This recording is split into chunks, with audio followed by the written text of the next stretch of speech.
I've got another problem here on the dot product, and this problem is asking us to find the angle theta between these two vectors a and b.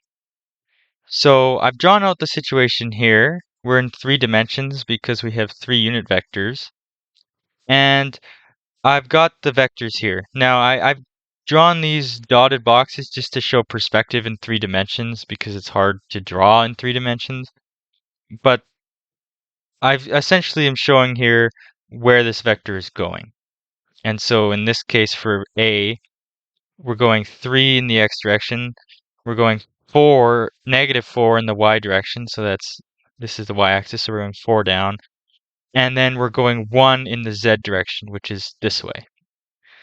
And then same logic for B.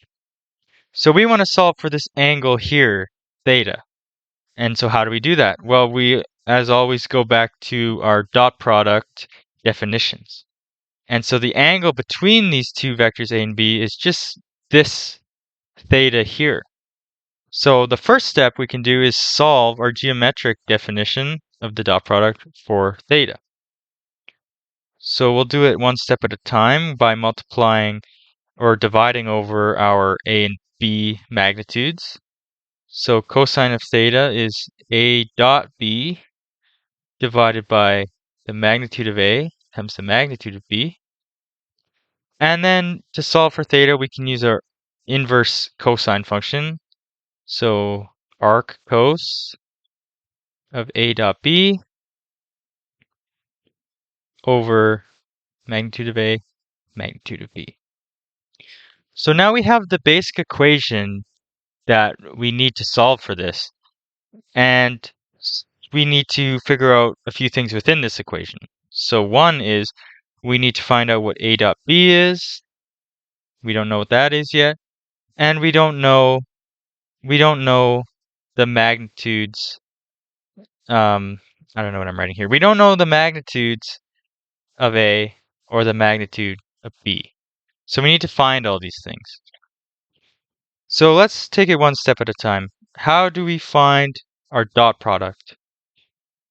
Well, we can go back to the definition, which is up here, and we note that we use the geometric definition here, so we can't use that one. But we have this other definition with the components, and we know all the components of all our vectors, so we can use that definition. And what I'm going to do is I'm going to take this definition and plug it in here. So this, I'm going to put in for this. And so I'll write that down here, that theta is equal to arc cos of ax bx plus ay by plus az bz over the two magnitudes of a and b. Okay, so the top here, the numerator of this, the argument of this inverse cosine function, we're ready to just plug in numbers. But before we plug in numbers, let's find our magnitudes. So how do we solve for the magnitudes of vectors? Well, we know that it's just using Pythagorean's theorem of the components.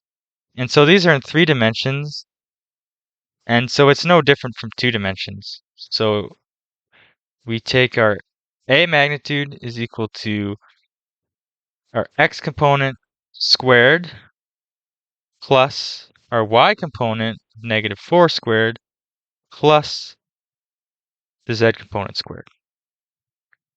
That's our Pythagorean's theorem, which this gives us the square root of 26, or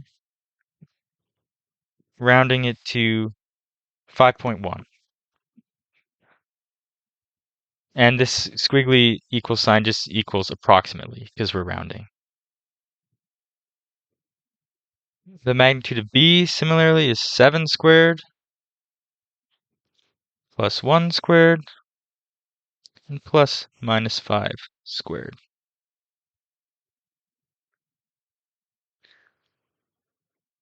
And this works out to the square root of 75 which is equal to 8.7. Okay, perfect. Now we have our dot product. We're ready to plug that in. We have our two magnitudes, and so we have everything we need to solve for this equation, to solve for theta. So let's plug our numbers in to here.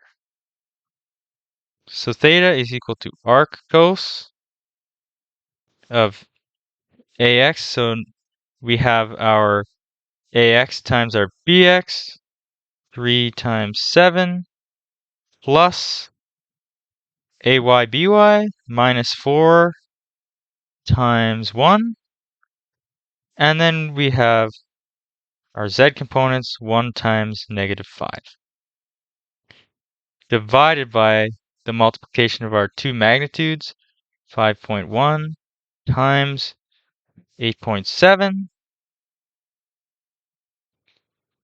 Just to reduce the numerator and denominator, I will write arc cos. You should get 12 over 44.2. And then final answer will work out to 74 degrees. And so 74 degrees is the angle between A and B. So that is an example of how we can use these definitions of dot product to find the angle between vectors. And notice we use both definitions. We actually used one inside of the other because we started with our geometric definition, and then we use the other definition in place of that, in place of this A dot B to solve our problem. So that's it for that problem. Thank you for watching.